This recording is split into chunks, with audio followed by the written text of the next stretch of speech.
వేటన్ news కి స్వాగతం. ఘనంగా ఆదివాసుల ఆత్మబంధువు ప్రొఫెసర్ హైమండార్స్ బెట్టి ఎలిజబెత్ దంపతుల 38వ వర్ధంతి వేడుకలు కొమరం భీం జిల్లా వెజ్జూరు మండలం కేంద్రంలోని ఆదివాసీ భవనంలోని ప్రొఫెసర్ హైమండార్స్ బెట్టి ఎలిజబెత్ దంపతుల 38వ వర్ధంతి ఘనంగా నిర్వహించడం జరిగింది. ముందుగా వారి చిత్రపటానికి పూలమాలలు వేసి నివాళులు అర్పించారు. అనంతరం ఆదివాసీ ఉపాధ్యాయ సంఘం నాయకులు తలండి రాములు మాట్లాడుతూ 1909 జూన్ 22న జన్మించిన డార్ప్ 1930 సంవత్సరంలో లండన్ విశ్వవిద్యాలయంలో మానవ శాస్త్రంలో డాక్టరేట్ ను పొందారు. పలు దేశాల్లో పర్యటించి ఆదివాసీ గిరిజనుల జీవన విధానం స్థితిగతులపై అధ్యయనం చేశారు. అడవులు, కొండలు, గుట్టల మధ్య విసిరేసినట్లు ఉండే గిరిజన గూడాల్లోని ఆదివాసుల జీవన స్థితిగతులపై అధ్యయనం చేసేందుకు వచ్చిన professor Christopher van purer Haimendorf వారి ఉన్నతి కోసం కృషి చేసి వారికి ఆత్మబంధువయ్యారు. గిరిజనుల జీవితాల్లో వెలుగులు నింపారు. తమ భాష మాట్లాడే వ్యక్తి కాదు, తమ ప్రాంత వాసి కాదు, దగ్గరికి తీయటానికి జంకుతున్న సమయంలో మార్లవాయి గ్రామానికి చెందిన లచ్చు పటేల్ ఆశ్రయం కల్పించారు.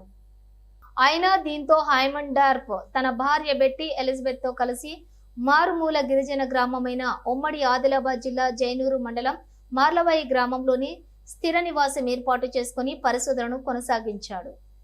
వారి యొక్క సేవలను మరియు మా ఆదివాసులను అందరం కూడా ఈరోజు స్మరించుకుంటున్నాం. ఈరోజు కనుక ఆసియా దేశానికి సంబంధించినటువంటి ఈ హైమండార్ఫ్ కానీ ఎలిజబెత్ కానీ ఈరోజు మా పైన కనుక పరిశోధనలు జరగకపోతే ఈరోజు ఆదివాసులని వారు భారతదేశంలో లేకపోయి ఉండేవారు వారు కావచ్చు. ఈరోజు వాళ్ళ పరిశోధనల నిమిత్తం వచ్చేసి మా భారతదేశంలో ఉన్నటువంటి అన్ని ఆదివాసీ జాతులను గుర్తించి వాళ్ళకు ఉన్నటువంటి ఎటువంటి సదుపాయాలు కల్పిస్తే వారు బాగుపడతారనే ఉద్దేశంతో అప్పుడే ఆ కాలంలోనే నిజాం ప్రభుత్వానికి తగు సూచనలు ఇచ్చి వారిని ఏ విధంగా ముందుకు తీసుకోవాలో చెప్పడం జరిగింది. అదేవిధంగా వారు ఇద్దరు దంపతులు కూడా మార్లవాయి గ్రామంలో స్థిరపడి ఇంగ్లీష్ విద్యను అక్కడ స్థిరపరిచి ఆ గ్రామంలో మొత్తం కూడా ఇంగ్లీష్ విద్య నేర్చుకొని ఈరోజు ఆ గ్రామంలో అందరూ కూడా చిన్నవాళ్ళ నుంచి పెద్దవాళ్ళందరూ కూడా ఇంగ్లీష్ మాట్లాడే స్థాయికి వచ్చారు. కాబట్టి అదేవిధంగా ఈరోజు చేస్తున్నటువంటి కేంద్ర రాష్ట్ర ప్రభుత్వాలు కూడా చేస్తున్నటువంటి చట్టాలు కూడా వారి యొక్క సూచన అనుగుణంగానే మేము ఈరోజు వారి వర్ధంతి సందర్భంగా మేము తెలియజేసి రాష్ట్ర వర్ధంతి కోరుకున్నది ఏమిటంటే ఏదైతే జియో నెంబర్ తీసేశారో ఆ జియో నెంబర్ని మళ్ళీ జియో నెంబర్ 3ని మళ్ళీ పునరుద్ధరించాలి. అదేవిధంగా పునరుద్ధరించి ఇప్పుడు ఉన్నటువంటి ఏవైతే ఆదివాసులు ఉన్నారో వారి యొక్క విద్య, వైద్యం అవన్నీ కూడా ప్రభుత్వాలు మా ఆదివాసులకు అందేటట్టు చేయాలని మేము ప్రభుత్వాలు కోరుకుంటున్నాం. జై ఆదివాసి, జై ఆదివాసి, జై ఆదివాసి, జై ఆదివాసి, జై ఆదివాసి. ఆదివాసుల ఐక్యత, ఆదివాసుల ఐక్యత, జై ఆదివాసి, జై ఆదివాసి, జై ఆదివాసి, జై ఆదివాసి, జై ఆదివాసి, జై ఆదివాసి, జై ఆదివాసి, జై ఆదివాసి, జై ఆదివాసి, జై ఆదివాసి.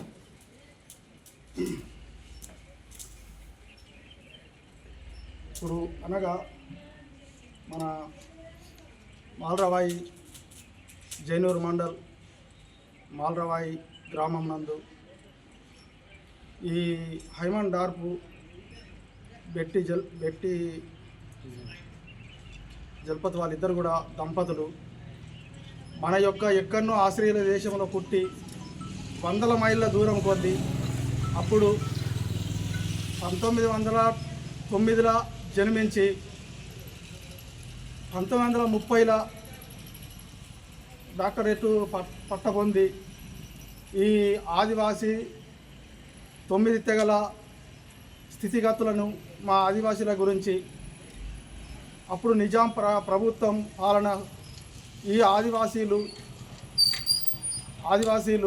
9 తెగల ఆదివాసీలు మూఢనమ్మకాలకు ఎవరు చెప్తే వాళ్ళకు ఇటు ఫారెస్టు, ఇటు పోలీసు, ఇటు నడమ ఈ దోపిడిగాళ్ళు ఎవరు మన దళారులు, వ్యాపారస్తులు అందరూ మోసగించి ఇది చేస్తున్నారు. కాబట్టి మా 9 తెగల ఆదివాసీలని మా గురించి 100 మైళ్ళ దూరంలో నుండి ఆస్ట్రేలియా దేశం నుండి వందల మైళ్ళు నడుచుకుంటూ వాళ్ళిద్దరు దంపతులు వచ్చి ఉమ్మడి ఆదిలాబాద్ జిల్లాలో జైనూరు మండల్ ఆసిఫాబాద్ జిల్లా ఈ మార్లవాయి గ్రామంలో స్థిరపడి 12 సంవత్సరాలు మా ఆదివాసులై మా యొక్క స్థితిగతులు మా యొక్క భాష యాసలు నేర్చి మాకు గ్రామాన బళ్ళు కట్టించి మా పిల్లలకు మాకు చదువులు నేర్పించాలన్న ఉద్దేశంతో మా స్థితిగతులను అప్పుడు నిజాం ప్రభుత్వానికి వీళ్ళ ఆపదలని ఇలా మన జీవన ఆధారం కూడా మన వ్యవసాయం కూడా అప్పుడు మనకంతా ఇది లేకుండే వీళ్ళు అడవిలో ఉండి పండ్లు పొలాలు జీవనోపాధి గడుపుతున్నారు కాబట్టి వీళ్ళకు వ్యవసాయాల గురించి వీళ్ళ మన ఊళ్ళో ఉండి అన్నీ నేర్పించింది కాబట్టి ఇప్పుడు వీళ్ళ వర్తంతి ఇవాటి రోజున వాళ్ళిద్దరికీ మనమంతా కోయం మన 9 తెగ జాతులు కూడా మన ఎస్టీ జాతులందరూ కూడా మనం వాళ్ళిద్దరికీ కూడా రుణపడి ఉన్నాం కాబట్టి ఇప్పుడు మనం ఇవాటి రోజున అప్పుడు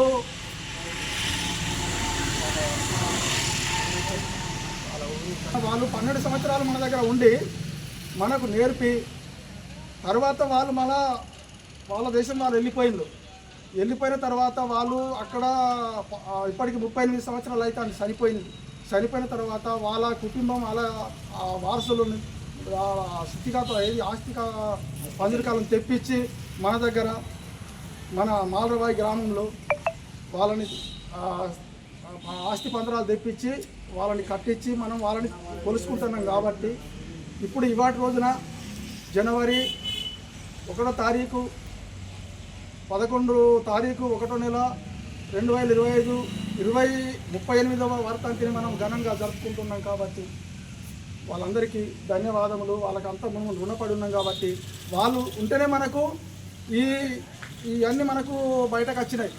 వాళ్ళు మన దగ్గరికి వచ్చి చెప్పుట్లా మనం ఎట్లా ఉండాలా ఎట్లా చేయాలా ఇప్పుడు మన ఈ ఆదివాసీ ఈ